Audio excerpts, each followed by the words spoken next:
D'abord, je vais remercier Bruno et la Société française de psychiatrie de l'enfant et de l'adolescent et des disciplines associées pour nous avoir réunis aujourd'hui et avoir partagé avec nous ces travaux. Je crois qu'ils sont importants et bien sûr qu'il va falloir les poursuivre parce que je pense qu'il faut dessiner les grandes lignes, mais après, comme ça a été évoqué, il faut essayer de les décliner en mesures plus précises, plus pragmatiques, parce que si, et on l'a vu dans le passé, si nous ne faisons pas des propositions, le risque c'est qu'on nous en fasse et qui sûrement ne nous conviendront pas, mais qui seront décidées de façon verticale, comme on le voit dans certains domaines. Bien sûr, ces travaux sont perfectibles, c'est l'intérêt, il y a sûrement des choses à ajuster, des termes à préciser. J'ai bien retenu cette question du terme de la spiritualité qu'il fallait sûrement revoir, qui n'a pas été comprise, donc il faut revoir ce terme. Je pense qu'il était plus question d'engagement éthique, des valeurs, mais c'est vrai que le terme peut être mal compris et je pense que c'est important de revenir sur cette notion. Alors, moi, les choses que j'avais en tête, d'abord, quand même, cette question de santé mentale, grande cause nationale. Alors, il faut quand même savoir que j'ai appris récemment, dans une réunion au Conseil national professionnel de la psychiatrie, que tout était déjà écrit, terminé. Ils ont fini d'auditionner les personnes ressources nécessaires à l'organisation des grandes manifestations à venir pour la rentrée sur la santé mentale. Alors, quand j'ai contacter les différents présidents de sociétés savantes, de psychiatrie adulte, de pédopsychiatrie, de maisons d'ados, etc., pour savoir s'ils avaient été consultés, si on leur avait fait demander quelles étaient les propositions qu'on souhaiterait retenir. Tous m'ont répondu « Non, nous n'avons pas été auditionnés ». Ça me questionne. Et alors... C'est super d'être accueilli au ministère, symboliquement, c'est important, il faut poursuivre. Mais où sont les gens qui travaillent au ministère ? Visiblement, nos échanges ne les intéressent pas forcément, ou ils n'ont pas de temps, ils ont d'autres priorités sûrement. Ça me questionne. Ça fait plusieurs années d'ailleurs. Autrefois, quand on organisait les journées de psychiatrie de l'enfant et de l'adolescent de la Fédération française de psychiatrie, il y avait toujours des représentants du ministère qui prenaient des notes, qui venaient échanger avec nous. Ça fait bien longtemps que c'est terminé. Donc ce que pensent les professionnels de la psychiatrie, finalement, ça intéresse qui ? Je ne sais pas. Alors, j'ai l'expérience d'avoir fait les assises de la psychiatrie. 2 ans de travail, de groupes de travail, de gens motivés, des centaines de propositions pour qu'aucune ne soit retenue. J'ai participé beaucoup plus mollement aux assises de la santé de l'enfant et de la pédiatrie pour un résultat assez proche. Je souhaite beaucoup de courage aux assises de la santé scolaire. Peut-être il y aura plus d'espoir sur ces questions. Donc, il est clair que les propositions ne peuvent venir que de nous et que, bien sûr, ces propositions susciteront énormément de la résistance des personnes qui, comme ça l'a évoqué, je pense qu'il y a de multiples raisons à ça, ne veulent pas entendre parler des besoins en santé mentale, encore moins des besoins en psychiatrie. Je me méfie aussi de ce terme de santé mentale qui peut être une façon de ne pas parler de psychiatrie. Même si la santé mentale est un concept nécessaire, important et très intéressant, mais il ne faudrait pas qu'il vienne masquer aussi la réalité qu'il y a des besoins de soins en psychiatrie.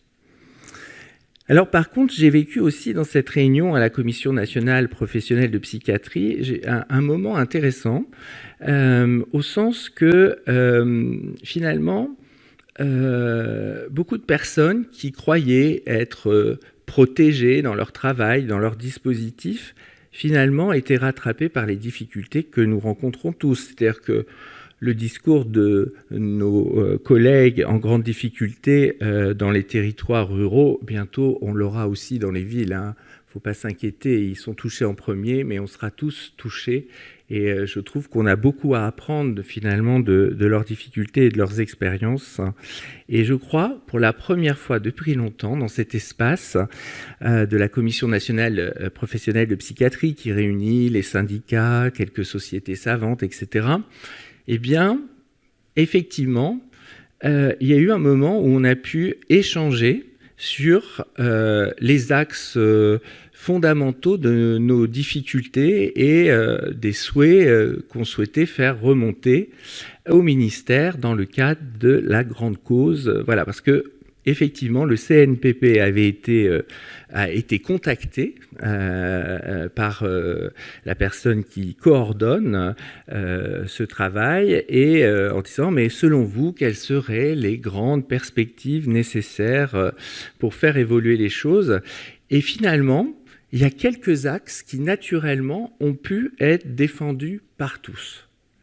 C'est-à-dire après les grandes années de conflits universitaires, non universitaires, les pro-psychanalyse, les contre-psychanalyse, les voilà, etc., finalement sont arrivés à l'amer constat que nous sommes tous menacés, quel que soit finalement, voilà, à part encore une ou deux personnes qui se croient intouchables, mais en fait, il y a eu quand même un grand moment de l'idée qu'il fallait renforcer les CMP, une évidence qui est apparue et qui a été discutée, que les centres experts devaient s'adosser sur des professionnels qui ont l'expérience du soin.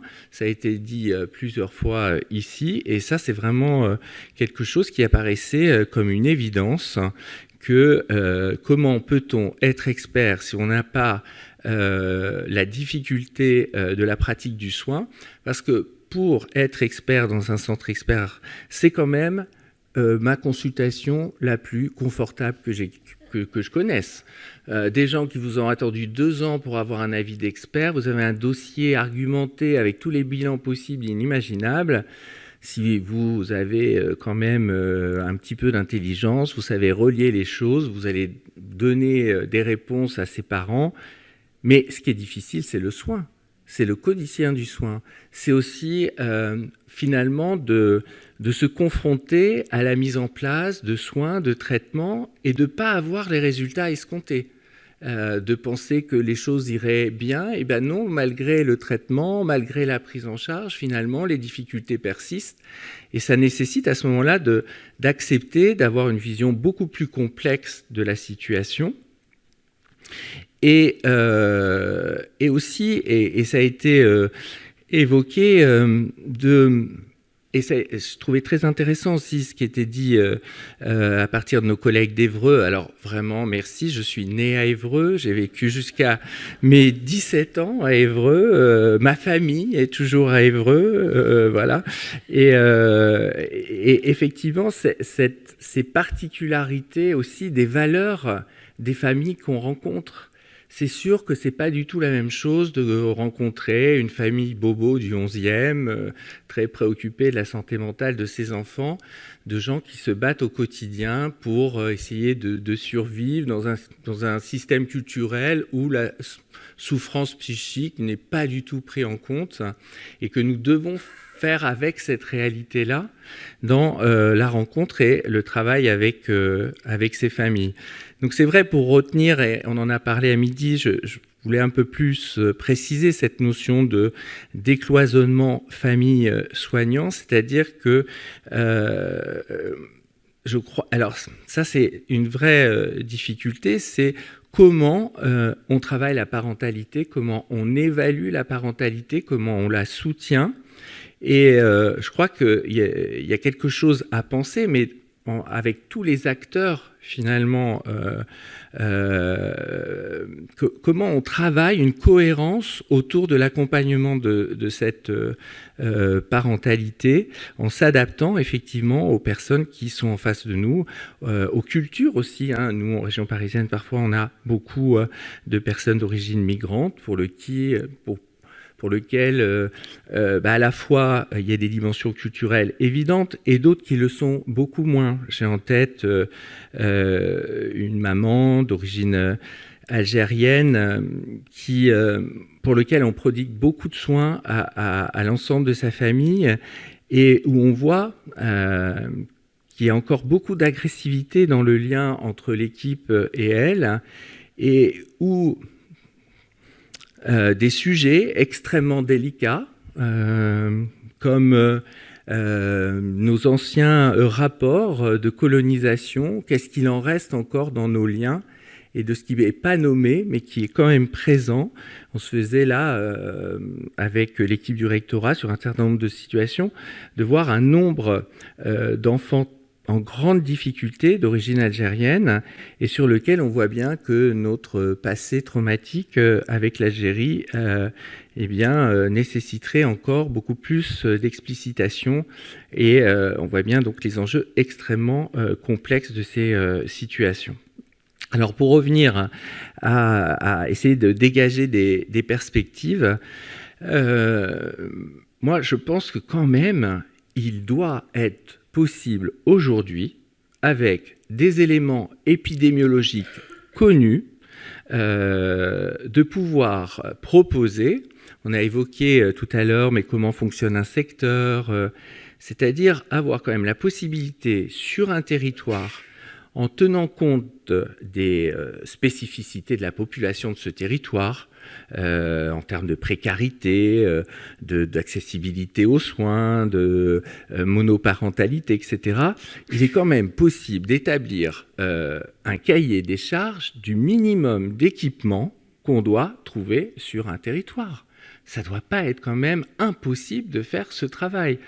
Ça ne veut pas dire qu'on obtiendra forcément les financements, mais au moins de pouvoir avoir un document de base pour pouvoir dire sur un territoire donné en fonction de ses caractéristiques, voilà le minimum d'équipement qu'on doit trouver. Ça doit être un document de base sur lequel, alors il y aura peut-être des territoires qui sont plus équipés d'autres, mais qui permettraient de pouvoir discuter sur le fait ensuite comment on peut organiser les soins sur ce territoire en fonction de l'écart entre ce minimum qu'on a ou pas, puisque effectivement, des collègues qui font des missions humanitaires m'expliquent que, en cas de guerre, on n'organise pas les soins de la même façon que quand on n'est pas en guerre. Et donc, effectivement, sur certains territoires, il faudra sûrement avoir ça a été dit, des organisations de situations extrêmes. Mais pour cela, il faut que les acteurs de terrain soient associés à la construction de cette organisation. Or, la plupart du temps, on voit l'ARS imposer ou la direction d'un établissement imposer une façon de fonctionner qui ne fait que décourager davantage les professionnels de terrain. Donc ça, il y a une vraie difficulté. Pour moi, donc, un axe de travail majeur, c'est d'établir ce minimum d'équipement et de fonctionnement sur un territoire donné en fonction des critères populationnels. Et ça, c'est quand même quelque chose qui doit être fait et qui permettra de décliner certains cahiers des charges, comme Ludovic l'a proposé sur une unité d'hospitalisation ado, et de pouvoir effectivement légitimer parce que ça a été aussi évoqué, que parfois, c'est Anaëlle qui parlait des locaux de la pédopsie qui étaient parfois peu accueillants en institution, et c'est quand même effectivement lamentable, alors qu'on voit bien qu'on n'ouvrirait pas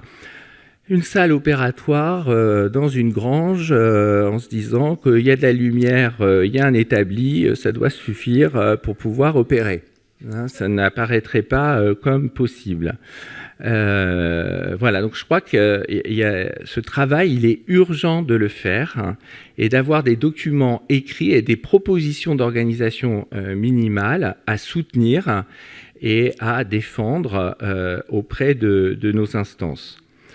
Je me disais aussi que il faudrait voir comment on articule nos travaux avec le médico-social, parce que effectivement, il y a un certain nombre de situations qui relèvent des institutions du médico-social et comment on s'articule, comment on pense les passages, les indications, et puis sûrement qu'on mène avec la Fédération des CMPP, quelle est la place des CMPP dans ce territoire, parce que finalement, il y a beaucoup de CMPP qui ont une mission quasiment très proche de ce qu'on fait sur les CMP.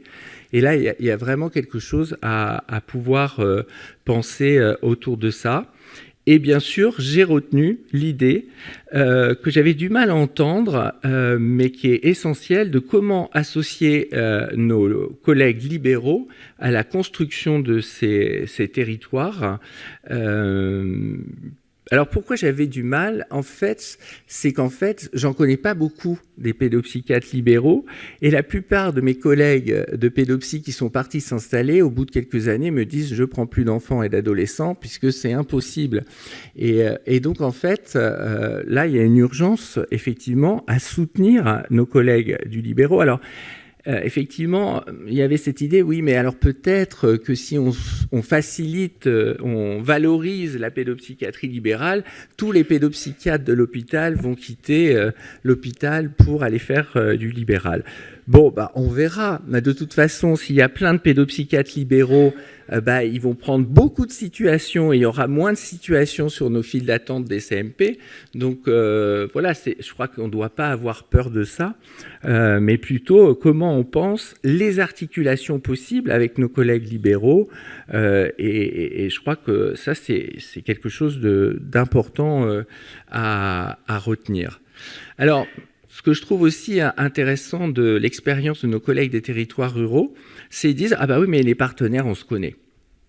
On est tellement peu nombreux, on se connaît. » Et ça, je crois qu'il y a vraiment aussi quelque chose à penser et à valoriser, à organiser et financer si nécessaire, sûrement nécessaire pour la participation de nos collègues libéraux déjà, c'est comment à l'échelon, alors peut-être le territoire là c'est vaste, mais en tout cas, qu'il y ait des rencontres régulières pour parler des situations problématiques qui concernent à la fois nos collègues de la santé scolaire, mais aussi les services de protection de l'enfance, parce qu'on voit parfois, alors nous peut-être plus dans les villes, qu'il y a un morcellement d'évaluation, de prise en charge et des conflits institutionnels où chacun a son point de vue mais ne rend compte pas le point de vue de l'autre, et que là on aurait beaucoup à gagner d'avoir des espaces communs où on puisse se dire voilà ce que pense l'évaluation scolaire, voilà ce que pensent les collègues de la protection de l'enfance, voilà ce que pense la pédopsie, voilà ce que pensent voilà les différents partenaires et vers quel axe on peut avancer dans ces situations, et que là il y a quelque chose à potentialiser de ces rencontres. On arrive à le faire par exemple à Paris dans une instance qui s'appelle la CODOR, qui examine les dossiers des poly-exclus de l'école, où il y a les psychologues scolaires, médecins scolaires, représentants de la pédopsie, représentants des juges, représentants de l'ASE, représentants de la PJJ, et on réfléchit sur les situations. Alors le problème, c'est passionnant, mais on arrive tellement tard. C'est-à-dire que c'est bien, on est tous là, on essaie de réfléchir, mais c'est des situations tellement en bout de course de jeunes qui ont manifesté des signes dès l'entrée en maternelle et dont on parle parce qu'ils sont déscolarisés depuis la 4e et qu'on ne sait plus du tout où les mettre, aucun établissement n'acceptant de les accueillir au regard de la violence et des troubles du comportement manifestes, mais avec des difficultés qui existaient depuis la maternelle. Et on se dit, mais comment c'est possible que rien n'ait pu être mis en place, n'ait pu être pensé pour accompagner ces situations qui, évidemment, là, maintenant, deviennent extrêmement difficiles à prendre en charge. Et je me dis, finalement, cette instance devrait se réunir quand les premières difficultés apparaissent à la maternelle, où là, on pourrait ensemble penser de façon cohérente des propositions. Donc là, je crois que sur la question, effectivement, de rendre des espaces communs où les différents acteurs de niveau 1, niveau 2, niveau 3... Alors, finalement, ce que j'entends aussi, c'est OK, c'est intéressant, niveau 1, niveau 2, niveau 3, mais il faut de l'articulation entre ces différents niveaux et que finalement, on voit bien entre la médecine scolaire qui serait entre le 1 et le 2, les maisons de l'ado qui sont entre le 1 et le 2, que finalement, on a dit, et c'est intéressant, que ça serait intéressant d'avoir des professionnels niveau 2, niveau 3, et qu'il y a quelque chose, effectivement, à établir dans quelque chose qui est relié, articulé, et que là, il y a quelque chose à pouvoir mettre en place. Alors, le PTSM, oui, en théorie, c'est intéressant. Mais alors, c'est tellement variable d'un territoire à l'autre, en fonction de qui l'organise, qui voilà, etc. Alors, si je te montre le PTSM parisien, tu verras qu'il y a une fiche action qui concerne les adolescents, rien d'autre sur les enfants, et tout est centré sur la psychiatrie adulte. L'aide au logement, le machin, le truc, c'est très bien. Hein. Mais on voit bien que là encore, s'il n'y a pas un cahier des charges un peu ferme, eh bien, finalement, en fonction du président du PTSM, du mouvement, etc., finalement, voilà. Et moi, j'en étais plusieurs, en tout cas, à se dire, est-ce qu'il ne faudrait d'ailleurs pas un PTSM enfant, ado, de quelque chose qui soit plus spécifiquement sur nos questions et quelque chose de beaucoup plus encadré et beaucoup plus rigoureux pour effectivement, parce que ça c'est quand même une difficulté, sur beaucoup de territoires il y a des expériences intéressantes mais qui sont très personnes dépendantes. La personne part, tout est à reconstruire. Comment effectivement mettre en place des dispositifs où il y ait bien sûr que l'effet personne elle est toujours importante, mais que ça soit dans un cadre où on n'est pas le choix, on a l'obligation de travailler ensemble. Comment on va pouvoir effectivement penser ces différentes dimensions. Alors, parmi toutes les idées que j'avais en tête, je me disais peut-être que on a aussi effectivement cette question de la porte d'entrée dans les soins et comment on l'articule. On voit bien encore que pour beaucoup de familles, c'est compliqué de savoir finalement quel est le lieu le plus adapté au bon moment. Et dans cette articulation niveau 2, niveau 1, c'est vrai que, par exemple, et ça c'est une plainte de beaucoup de collègues, en tout cas ici à Paris, c'est des médecins traitants qui seraient prêts à tenir quelques situations, mais qui ont besoin d'un espace de soutien pour savoir finalement à quel moment là il faut aller plus loin ou pas. Et ce qu'ils disent, c'est « mais joindre un pédopsychiatre, c'est impossible ». Je vais y passer 3 heures. J'appelle le CMP, on me dit « ah oui, rappelez dans 1 heure, ah là, non, il ne pourra pas, etc. » Et c'est vrai qu'il y a sûrement des choses à opérationnaliser pour effectivement que nos collègues du niveau 1, qu'ils soient médecins ou pas, puissent avoir la possibilité d'être en lien avec quelqu'un qui peut donner une orientation, proposer un soutien à nos collègues qui peuvent gérer un certain nombre de situations. Et là encore, il y a sûrement des choses qui seraient possibles à penser en termes, effectivement, peut-être de plateforme où voilà, il faudrait évidemment le décliner de façon plus précise. Et puis, effectivement, je me disais qu'il est urgent qu'on mette en place un groupe de travail sur les aspects de la digitalisation. Je dois dire que voilà, j'ai été assez... alors, nous, on a Olivier Bonneau qui nous en parle régulièrement de cette nécessité de s'y intéresser. Mais effectivement, je pense que sur cette dimension, il y a des aspects générationnels énormes. Et j'ai beaucoup apprécié, effectivement. C'est vrai que voilà, on n'a pas eu les mêmes formations et on n'a pas eu les mêmes... Enfin, moi, par exemple, j'ai vécu une enfance enfance sans téléphone portable, sans ordinateur, avec 2 chaînes,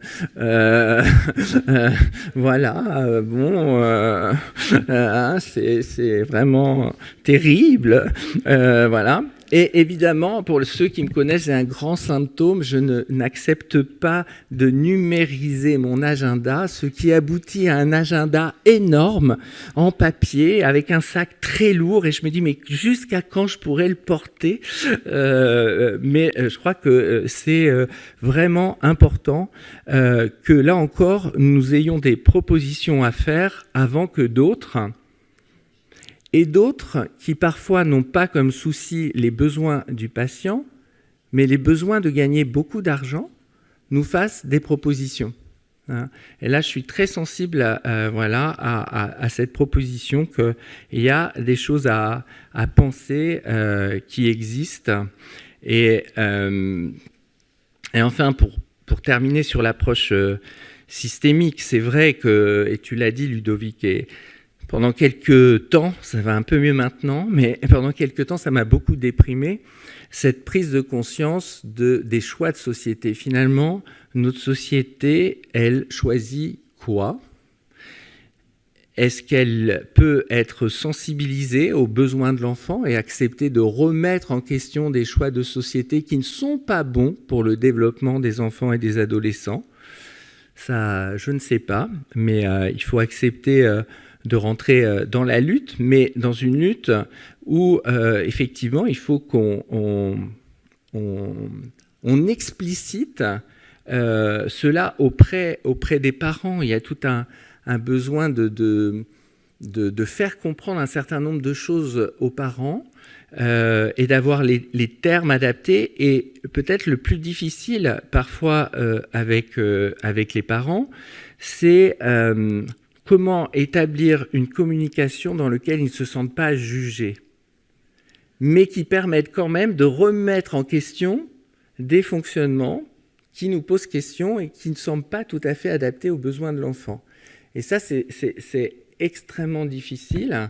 Ça nécessite de les rencontrer souvent, de faire tout un travail de s'apprivoiser finalement, et que nous-mêmes aussi, de faire tout un travail de lutter contre le jugement qui vient tellement facilement. Si vous veniez dans nos synthèses cliniques ados, mais bon, c'est un service ado, comment on est identifié parfois aux ados et combien toute l'équipe va dire pique-pendre sur les parents parce qu'on est... voilà, et comment, effectivement, dans le travail de l'accueil des parents, il va falloir faire tout un travail pour rester à la fois à l'écoute des besoins de l'ado, mais aussi à l'écoute des besoins des parents et de trouver des espaces spécifiques pour les parents. De plus en plus, dans le service, on a proposé des espaces spécifiques pour les parents sans l'adolescent. Ils viennent pour parler de leur parentalité dans l'espace où leur adolescent est suivi et comment on s'articule autour de ça. Et c'est assez... c'est vraiment une expérience assez intéressante. Enfin, et je pourrais continuer très longtemps, mais je vous avais besoin de rentrer, je me disais, oui, et ce fameux décloisonnement psychiatrie adulte, pédopsie, qui est nécessaire, et en fait... Et c'est un projet d'Évreux qui m'y fait penser, de l'intérêt aussi de se rencontrer avec les psychiatres d'adultes pour parler de la parentalité de leurs patients. Parce qu'en fait, on imagine effectivement que c'est incontournable ce travail ensemble autour de la psychiatrie périnatale et aussi, évidemment, de l'adolescent qui grandit. Mais la réalité, c'est que beaucoup de patients suivis en psychiatrie ont des enfants et une étude ancienne qu'on avait faite était de montrer comment le psychiatre d'adulte évite de penser la parentalité en difficulté parce que ça nuirait dans sa qualité transférentielle avec le patient. C'est-à-dire, si je commence à me dire que ce patient qui m'est sympathique, avec qui je travaille, il est en difficulté dans sa parentalité, je ne sais pas si je pourrais l'accompagner dans cette dimension-là. Et je pense que ça fait partie des choses qui nous permettraient de travailler ensemble. Nous, c'est ce qu'on essaie de faire sur le 17e, alors plus ou moins en fonction des moments et de nos disponibilités, mais de faire des consultations communes. Donc je ne connais pas les enfants, je ne connais pas ce patient, mais je viens avec mon collègue de psy adulte pour entendre parler de la parentalité de ce patient et de voir un peu quelles pistes, là encore, on pourrait imaginer. Et effectivement, ça permet aussi qu'on se sente vraiment complémentaires dans des places très différentes et sans effet de rivalité, de quelque chose où on est en soutien l'un pour l'autre dans les sujets qui nous sont plus quotidiens. Car l'autre aspect que je vois, en tout cas sur les adolescents, c'est qu'on n'aborde pas les choses de la même façon. C'est vraiment une réalité. La réalité fait qu'on a un certain nombre d'adolescents qui n'ont pas d'autre choix que d'être hospitalisés en psychiatrie adulte. Et ce que propose la psychiatrie adulte n'est pas sans valeur. Ça, c'est important de le dire. Ils répondent à quelque chose que de toute façon, il n'y a pas d'autre espace possible et que dans un moment de crise aiguë, eh bien, il y a quelque chose qui va stopper, protéger.